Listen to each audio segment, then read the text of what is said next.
Apakah anaknya Pak Dumatno mau bersaksi? Ya saya rasa pasti nggak mau lah.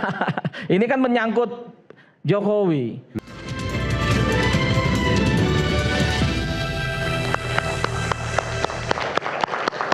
Oke, kembali di Rakyat Bersuara. Kali ini saya akan coba untuk menguji, karena saya dapat informasi ya, bahwa Mas Roy dan kawan-kawan telah melakukan manipulasi dugaannya, dan itu kemudian jeratan yang dilakukan ke Mas Roy. Manipulasi seperti apa saya akan tunjukkan. Boleh kita tayangkan fotonya? Ya, yang tadi.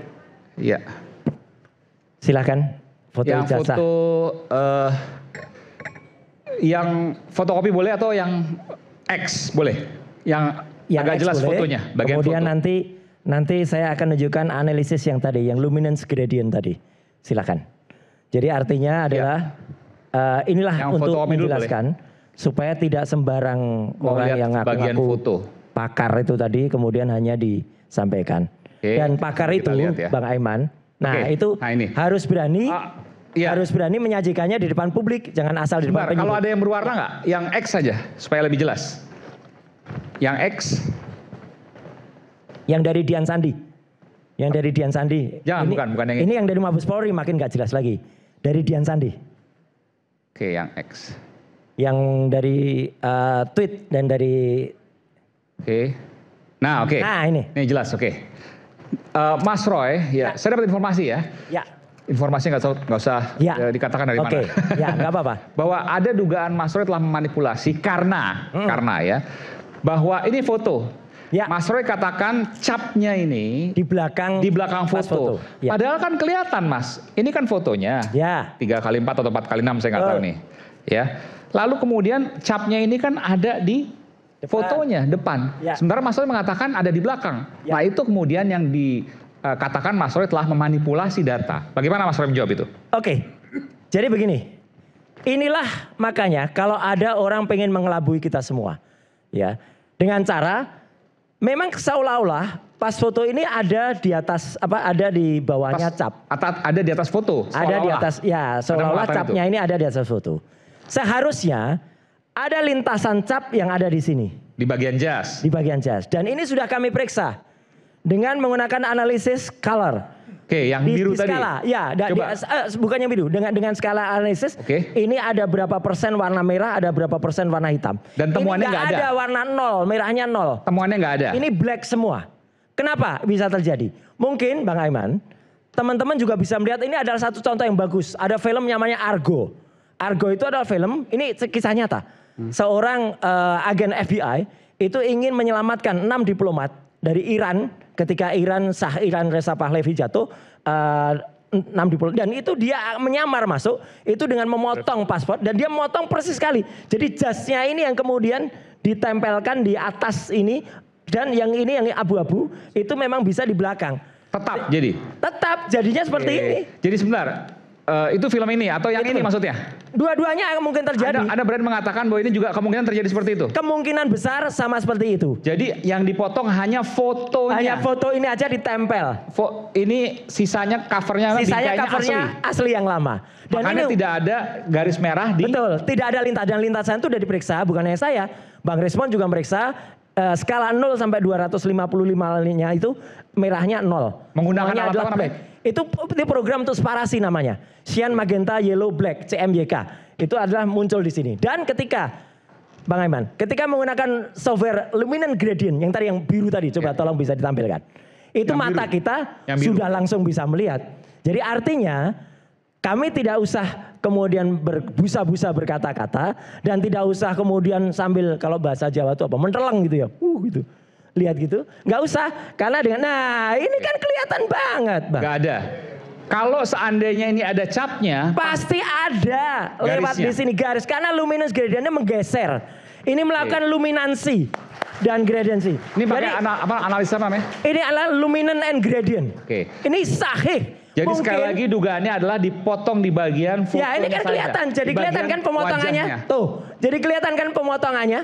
Oh itu bekas potongan. Bekas potongan, ini bekas potongan ditempel di sini, ini ditempel, dan kemudian software itu kayak menggeser. Jadi kayak kita melihat seolah-olah dilihat 3 dimensi, jadi relief. Nah ini jadi kita melihat kayak relief, Bang.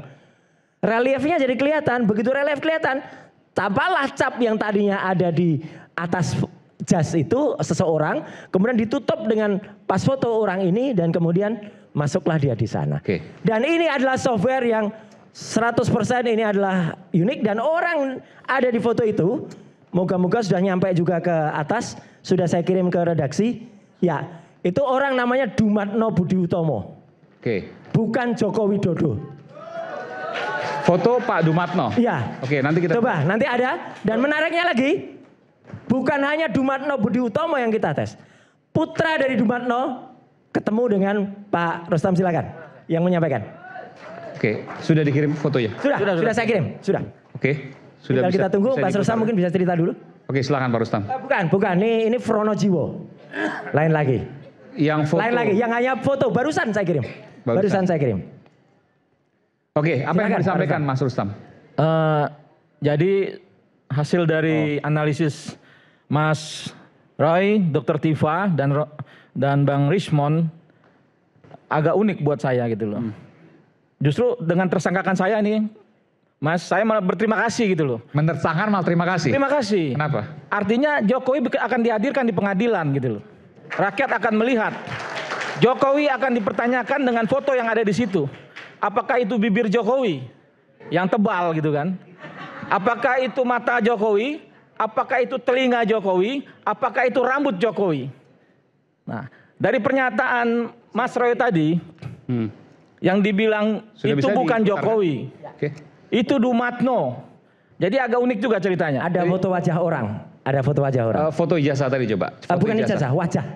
Wajah dua lagi orang. diproses wajah. Ya. Yang ijazah dulu. Jadi ijazah yang tadi yang ditempel itu bukan foto Pak Jokowi. Bukan Jokowi. Menurut Anda. Oke. Kalau menurut analisa Mas Roy, tapi ada hal yang menurut saya luar biasa Tuhan kasih ke saya. Ini fakta baru nih. Saya simpen itu sudah agak lama saya simpen itu. Tapi belum pernah diungkapkan. Belum pernah diungkapkan. Baru hari ini nih. Baru hari ini saya ungkapkan. Oke, eksklusif nih. Nah, oke, jadi ini fotonya menurut Anda adalah ini foto Pak Dumatno. Tadi Mas Roy bilang itu Dumatno. Ya. Mas Roy bilang karena bibirnya bukan bibirnya Jokowi. Ya, lehernya, rahangnya bukan bibirnya Jokowi. Menurut analisis Pak Dumatno itu adalah orang sepupunya Joko Widodo.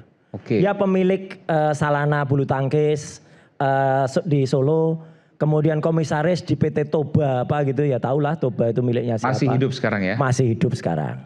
Gitu. Dan dia memang pada saat tahun-tahun 2012, 2010 itu usianya, karena Dumatno itu lahir bulan Juli tahun 77, maka dia profilnya cocok banget sebagai mahasiswa kayak gini. Itu nanti akan ada karena dugaannya dibuat tahun? Ya sekitar itulah. Tahun pembuatan 90-an? Mana ini? Ijazah ini? Ya.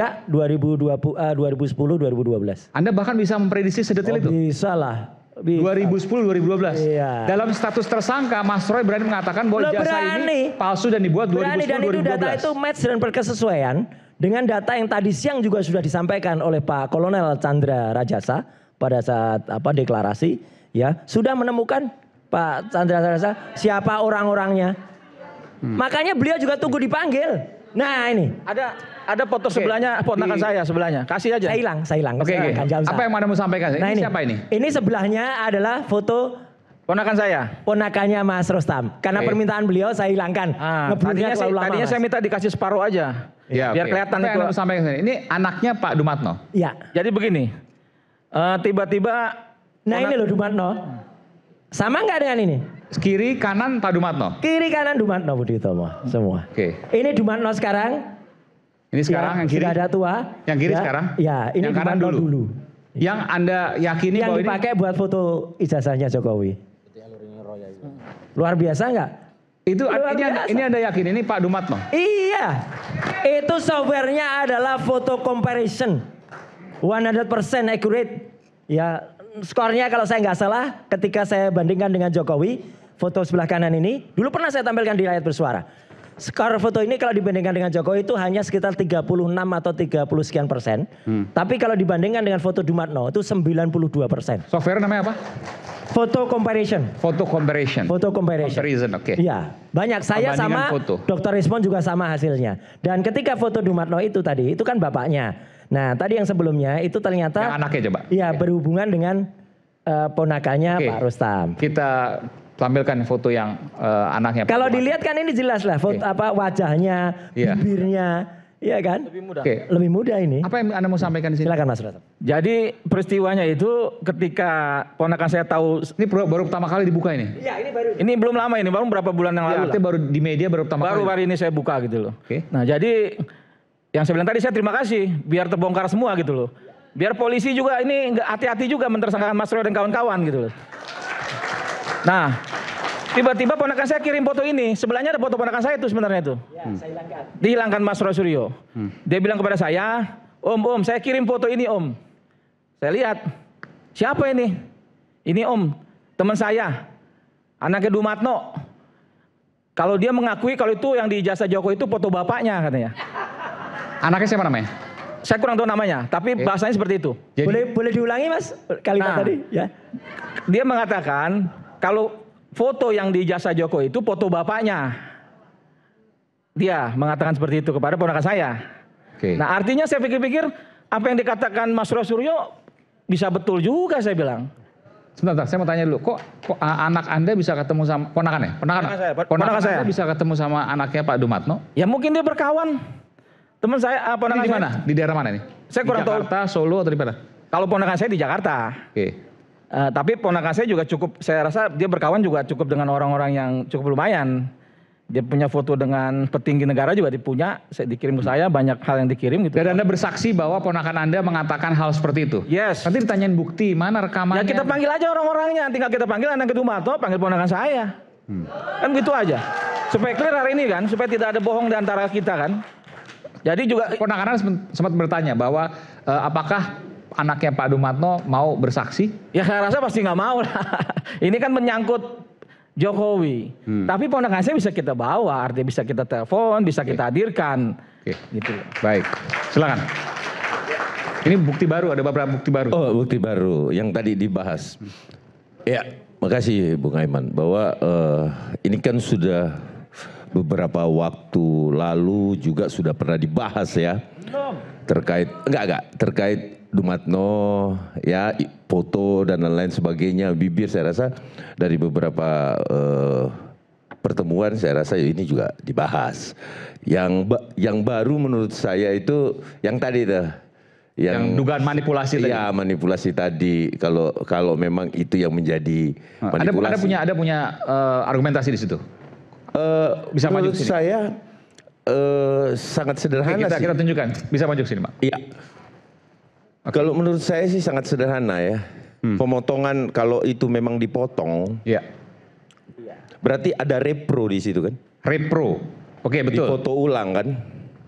Menurut Mas Roy bahkan berani mengatakan itu digunting. Oke. Gini, ini kan? Bukannya ini yang berwarna aja. Yang berwarna aja. Yang berwarna yang satu layar tadi. Nah ini. Ya. Jadi digunting di bagian jas, wajah, dan seterusnya. Katakanlah ini doang lah yang digunting, tempel. Ya. Kan gitu kan? Iya, betul Mas Roy. Ya tanya Dian Sandri. Iya, maksud saya, katakanlah ini yang Loh, digunting iya dan kan? tempel. Ini gambarnya dari Dian Sandri. Saya tidak melakukan apa-apa pada gambar itu. Itu Ya. masalahnya.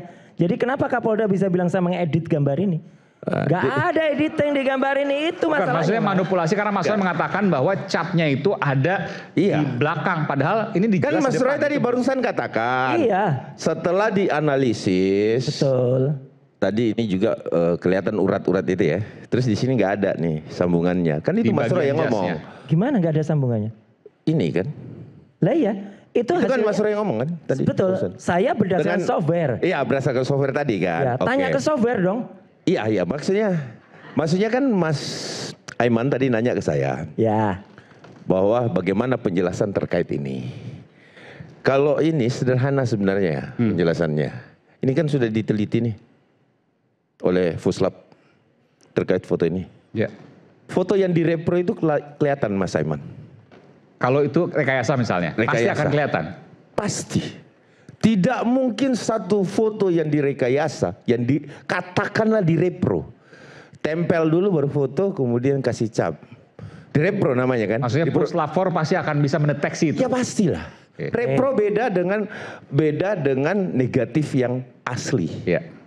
Ya, film yang asli itu beda. dengan cetakan yang asli. Itu pasti beda. Nah, sebentar. Saya asumsi saya, Mas Roy. Ya kan? Ya, saya kan bukan peneliti nih. Ya. Cuma secara hukum kalau ini bisa dibuktikan secara repro itu pasti. Kenapa? Jangankan ini, Mas. Kalau di Fuslap tinta stempel pun diuji. Jangankan foto, tinta stempel kemudian materai itu diuji. Bahkan tinta pulpen ini Parker misalkan dipakai tanda tangan, itu kan keluar jenis tintanya. Kalau ini Parker, kan itu yang dilakukan secara analog. Gini Mas Aiman, saya tak tanya ke Mas Ade ini yang tadi barusan jadi pakar nih. Bukan. Maksudnya ini nggak apa-apa. Secara analog. Saya tanya ke Anda. Ini yang diposting Dian Sandi. Asli nggak ini kira-kira? Ya, gimana Pak? Ini kan yang diposting Dian Sandi pada tanggal 1 April 2025. Yang dalam Twitternya dibilang ini asli loh. Dan dia dalam utasnya ceritakan ini adalah diambil dari lemarinya Jokowi kata dia. Berarti ini asli nggak? Ya kalau ini adalah memang adalah analognya seperti ini, ya tentu itu sama dengan yang dipegang Pak Jokowi. Oke, ini apa? Persoalan asli atau tidak itu kan diuji kan, Mas? Enggak, ini apa? Ini pun tidak asli. Karena saya yakin ini adalah hasil cetak dengan tinta isian itu loh yang blobor itu loh. Nah ini kayak gini nih. Itu jadi ini pun nggak asli. Makanya kalau saya hanya targetnya begini ya Bang Aiman dan semua pemirsa Rakyat Bersuara. Kalau Pak Kapolda menjerat kami dengan saya, Dr. Rismon, Dr. Tifa, dengan kami mengedit, editnya di mana? Ini adalah dari Dian Sandi yang kemudian kami analisis aslinya begini, munculnya di software Luminance Gradient tidak ada yang ditambahkan. Yang namanya edit itu ditambahkan, dikurangi, itu mengedit. Kalau kami memasukkan ke scanner, memasukkan ke software, itu namanya menganalisis, Mas, bukan mengedit. Sesat pikir mana ini yang kemudian bisa memberikan masukan kepada saya kasihan Pak Kapolda telah diberikan masukan oleh anak buahnya salah. Itulah makanya Bang Aiman yang besok akan kita tentangkan juga dengan para kuasa hukum kami. Karena itulah pasal 32 dan 35 yang diselundupkan karena tujuannya jelas memang hanya untuk supaya ini pasalnya di atas 50 tahun hukumannya. Itu yang kemudian akan dilakukan penahanan. Itu aja tujuannya sudah jelas. Baik, bagus. Ada lagi? Sekarang giliran saya kan? Silakan. Ya. Oke, terima kasih Bang Aiman. Bahwa pemerintah Rakyat Bersuara, teman-teman yang ada di studio, bahwa persoalan ini telah sampai pada level di mana tahapannya memang harus dilalui sampai kepada tersangka. Ya, bahwa penetapan tersangka teman-teman Roy Suryo CS ini kan bukan akhir dari segalanya sebenarnya. Masih memiliki beberapa tahapan. Nah, kalau kembali berbicara terkait penahanan, tentunya itu menjadi kewenangan dari penyidik. Ya, kalau ada asumsi bahwa kemudian kalau dilakukan penahanan ini adalah ikut campur tangan kekuasaan atau masih ada pengaruh Bapak Insinyur Joko Widodo, saya rasa hukum tidak seperti itu. Tidak bisa satu hukum itu bisa diintervensi bila fakta-fakta penyidikannya ada. Kecuali ya tidak terfakta secara komprehensif. Mas Roy akan merasakan itu nanti. Ketika dia diperiksa sebagai tersangka, itu pasti akan dirasakan, gitu loh. Di mana sih kok bisa ditetapkan pasal 32, 35. Kalau 35 itu deliknya delik umum. Ya, polisi juga bisa menerapkan pasal itu. Tapi tadi Mas Roy tanya, berdasarkan temuan. Kalau tidak bisa diintervensi maka Sylvester sudah selesai. Iya. Nah, ya saya tidak berbicara terkait kalau itu kan kita sudah pernah jelaskan juga kalau terkait Sylvester ya. Nah, kita berbicara sekarang saat ini bahwa ini naik ke dalam. Nanti kita lanjutkan pas saja, kami akan segera kembali, tetaplah bersama kami. Oke.